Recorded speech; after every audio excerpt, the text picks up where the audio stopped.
என் உலகமே நீங்களும் அம்மாவும் தான். நீங்கெல்லாம் என்னை பத்தி கண்ட கனவும் வச்ச ஆசையும் எதுவுமே நிறைவேறல.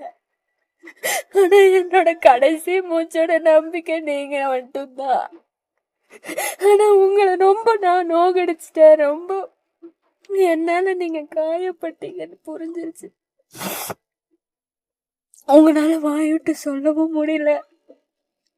அதே சமயம் என்ன இப்படி பார்க்கவும் முடியல. என்னால நீங்க படுற வேதனை எனக்கு புரியுது. என்ன மன்னிச்சிருங்கப்பா, என்ன மன்னிச்சிருங்கம்மா.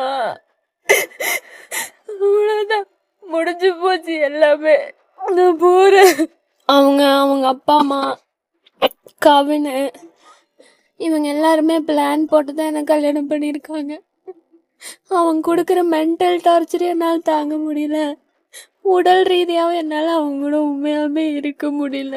ரொம்ப டார்ச்சராக இருக்கு டெய்லியும். அதை யார்கிட்ட எப்படி சொல்லி புரிய வைக்கிறதுன்னு தெரியல. கேட்குற எல்லாருமே சகிச்சு போ, வாழ்க்கை இப்படிதான் இருக்கும், இன்னும் பார்க்க வேண்டியது நிறைய இருக்குன்னு தான் சொல்றாங்களே தவிர நான் எவ்வளவு பாதிக்கப்பட்டிருக்கேன்னு யாருமே புரிஞ்சுக்க மாட்டேங்கிறாங்க. நீங்க கூட நான் பொய் சொல்றேன்னு நினைக்கல. சத்தியமா நான் எந்த விதத்துலயும் உங்ககிட்ட பொய் சொல்லப்பா. நடந்தது மட்டும்தான் சொன்னேன். எல்லாருமே நாடகம் ஆடுறாங்க. எனக்கு ஏன் அமைதியா இருக்கேன், ஏன் இப்படி ஆயிட்டேன்னு எனக்கு தெரியல. உங்களால என்னை ஏத்துக்கவும் முடியல, ஏத்துக்க விடவும் முடியல உங்களை. ஆனா நான் லைஃப் லாங் உங்களுக்கு பாரமா இருக்க விரும்பல. இந்த தடவை என் மேல எந்த தப்பும் இல்லப்போ. எனக்கு சத்தியமா இந்த வாழ்க்கை பிடிக்கல. மென்டலி என்ன அசால்ட் பண்றாங்க, பிசிக்கலா ஈவன் டார்ச்சர் பண்றான். என்னால இதுக்கு மேல இந்த வாழ்க்கையை கண்டினியூ பண்ண முடியும்னு தோணல. அந்த வீட்டுல போய் என்னோட திங்ஸ் எடுக்க வேண்டியது என்னோட சிவப்பு கலர் ஹேண்ட்பேக் கட்டலுக்கு கீழே வச்சிருக்கிறேன். அந்த பேக்ல ஒரு சாவி இருக்குது. அந்த சாவி எடுத்துட்டு கவின் வீட்டுக்கு போனீங்கன்னா எங்களோட ட்ரெஸ்ஸிங் ரூம்ல பாத்ரூம் போற வழியில டோரு திறந்தோன்னையும் லெஃப்ட் சைட்ல கீழால இருக்கிற ஃபர்ஸ்ட் ட்ரா, அது ஒன்று மட்டும்தான் லாக் பண்ணி வச்சிருக்கேன். அதில் தான் என்னோட ஜுவல்ஸ் எல்லாம் இருக்கு. அதில் மாமாவும் பாப்பாத்தியமாவும் வச்சு தந்த ஜுவல்லு, அவங்க வச்சு அந்த கவின் வீட்டில் வச்சு கொடுத்த ஜுவல்லு, மயில் பெண்டன்ட் போட்ட ஜுவல்லு, ஒத்த விலையில மயில் கம்மல், இதெல்லாம் அதுக்குள்ள இருக்கு. அதுக்கு பக்கத்தில் இருக்க ரைட் சைடில் ஃபர்ஸ்ட் ட்ராவில் ஒரு சின்னோண்டு பாக்ஸில் என்னோட கொலுசு, நீங்கள் முதல்ல எனக்கு எடுத்த அந்த செயினை, பூ போட்ட மோதிரம் எல்லாம் அதுக்குள்ள இருக்கு. அதுக்கப்புறம் இன்னொரு ட்ரெஸ்ஸிங் ரூம்குள்ள போனா பச்சை கலர் ட்ராலி நீங்க வாங்கி கொடுத்தது, அதுக்குள்ள நீங்க கொடுத்து 2 லட்சம் ரூபாய் பணம் வச்சிருக்கேன். அது அந்த பொட்டியோட சாவியை பாத்ரூம்குள்ள போறப்போ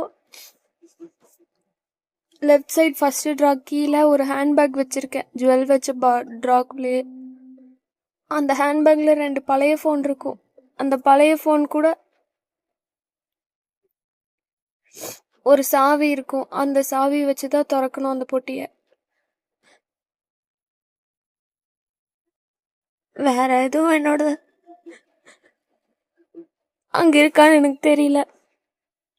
ஆனா இதெல்லாம் அங்க இருக்கு. என்னால ஒருத்தன் கூட இருந்துட்டு ஃபியூச்சர்ல என்ன ஒருத்தனெல்லாம் என்னால கல்யாணம் பண்ணிக்க முடியாதுப்பா.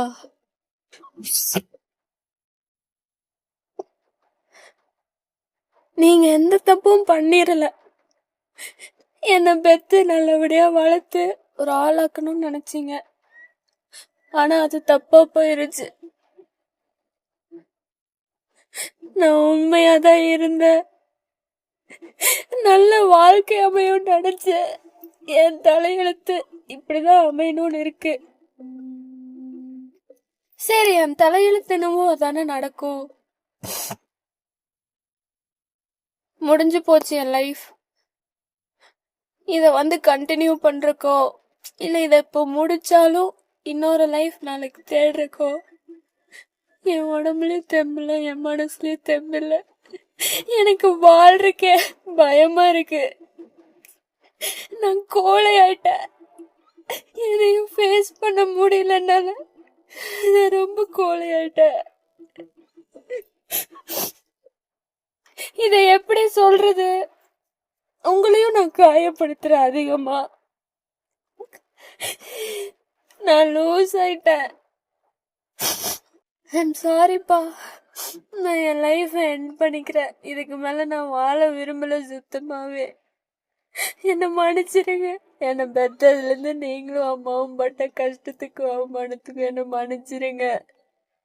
ஆனா நான் சத்தியமா என்னைக்கு உங்களுக்கு கஷ்டம் கொடுக்கணும்னு நினைச்சதே இல்ல.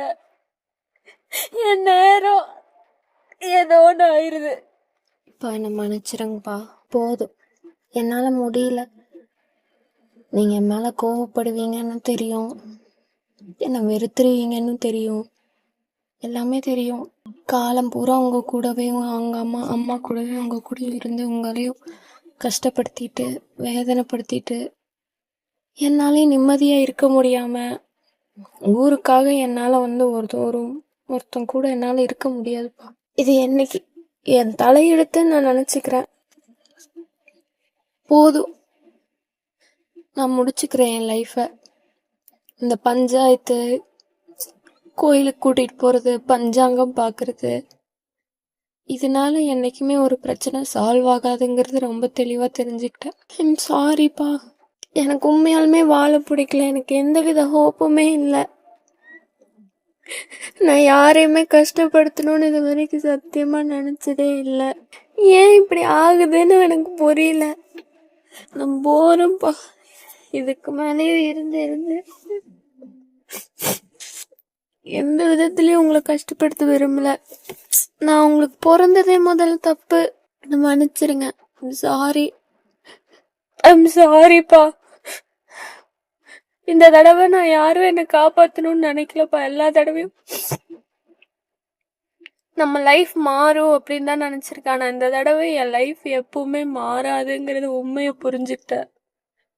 இதை நான் எல்லாத்துக்கிட்டையும் போய் சொல்லி எனக்கே அசிங்கமா ஃபீல் ஆகுது. இந்த பிரச்சனை சால்வ் ஆகாது. ஒருத்தவங்களோட குணத்தையும் கேரக்டரையும் மாத்தவே முடியாது. அவங்க என்ன ரொம்ப காயப்படுத்திட்டாங்க, ரொம்ப அசிங்கமும் படுத்திட்டாங்க.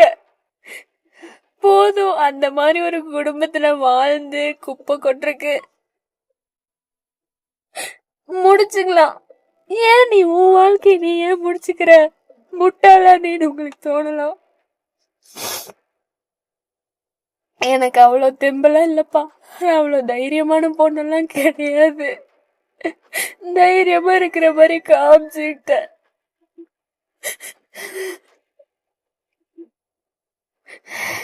இந்த வாழ்க்கை வேண்டாம், முடிச்சிருக்கலாமே, பொறுமையா இருந்திருக்கலாமே நீங்க யோசிச்சிருந்தா இந்த வாழ்க்கைய முடிச்சாலும் இன்னொரு வாழ்க்கைய தேர்ந்தெடுத்துக்கிறக்கோ இன்னொரு வாழ்க்கைய ஏத்துக்கிறதுக்கான மனம் வலிமை என்கிட்ட இல்லப்பா. அது அசிங்கம். அது வேற மாதிரி வாழ்க்கையா போயிரும். இவன் கூடயும் என்னால வாழ முடியல. இவனும் இவன் ஃபேமிலியும் ரொம்ப கிரிமினல் ஃபேமிலி. இவங்க எல்லாம் யோசிச்சுதான் என் வாழ்க்கைய வீணாக்கிட்டாங்க. என்ன பெத்த பாவத்துக்கு என் வாழ்க்கை வீணா போயிரும். நீங்களும் எல்லாத்துக்கும் சகிச்சு இன்னும் புள்ள வாழ்க்கை சரியாயிராதா? நாளைக்கு வேற கல்யாணம் பண்ணி வச்சா அவளை யாராவது கஷ்டப்படுத்திட்டா என்ன பண்றதுன்னு யோசிச்சு இந்த வாழ்க்கையை சரி பண்ண பாக்குறீங்க. அது எல்லா அப்பா அம்மாவும் நினைக்கிறதா. எனக்கு இந்த வாழ்க்கையில இவன் கூட வாழ்றதுக்கும் விருப்பம் இல்ல. இந்த வாழ்க்கை வேண்டான்னு டிசைட் பண்ணி வெளியில வந்துட்டா இன்னொரு வாழ்க்கையை தேர்ந்தெடுத்துக்கிறதுக்கான இதுவும் இல்ல. ஒருத்தனுக்கு ஒருத்தி தான். இந்த ஜென்மத்துல எனக்கு ஒரு தடவை கல்யாணம் ஆயிடுச்சு. அந்த வாழ்க்கை எனக்கு சரியில்லாம போயிருச்சு. அவ்வளவுதான், முடிஞ்சது. அதுக்கு மேல நான் இனி எதுவும் வாழணும் அப்படின்லாம் நினைக்கல.